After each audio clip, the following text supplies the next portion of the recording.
I've always been like a fashion person, like vintage clothes, thrifting and all that since I was a teenager. Fun and quirky fashion is an important part of life for Hallie and Danny, owners of the HereAfter.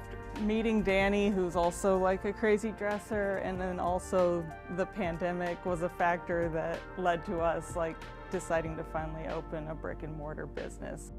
We find our clothes from all over, and we also have a system where people can bring things in and sell to us. It's not everything under the sun. We have kind of a curated style, and it's vintage leaning, so that would be anything from the 50s up to the early 2000s. For a lot of people, these old clothes would be nothing more than a memory of a former self, but here they help express Hallie's identity. I'm actually kind of a shy person, but I find like self-expression through my clothes, like my visual, physical appearance. And through Danny's eyes, it helps find like-minded people. Filters out people that don't want to affiliate with somebody dressed like a rainbow candy.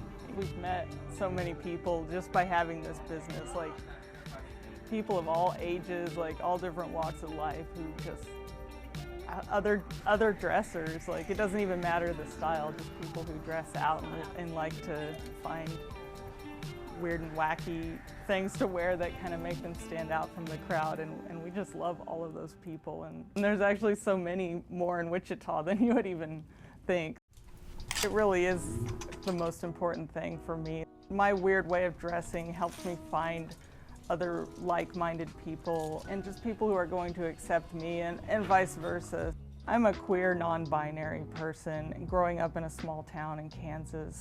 There wasn't anyone else like me. It's hard to make friends as an adult, but if you've got something visual like a kooky sweater from the 80s on, you have something to kind of strike up a conversation about and find your people that way. People could also just like be, encouraged to just do their own thing as well, and live a little. The duo loves quirky fashion and what it does for them, but they also love sharing it with younger generations. We have so many high schoolers who come in to shop here who are just kind of discovering their own style, or kind of getting outside of their box a little bit and finding new ways to become their own person, and we love seeing that and like kind of being an example for those kind of kids who were, the little artsy weirdos like we were.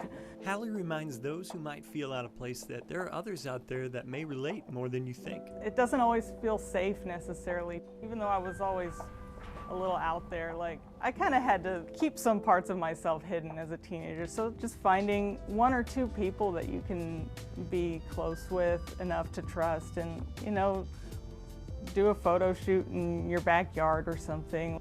Find other people that are in tune with the kind of things that you're into, and like try to strike up a rapport with those people and collaborate. I'm Aaron Cook in the heart of Cakeland.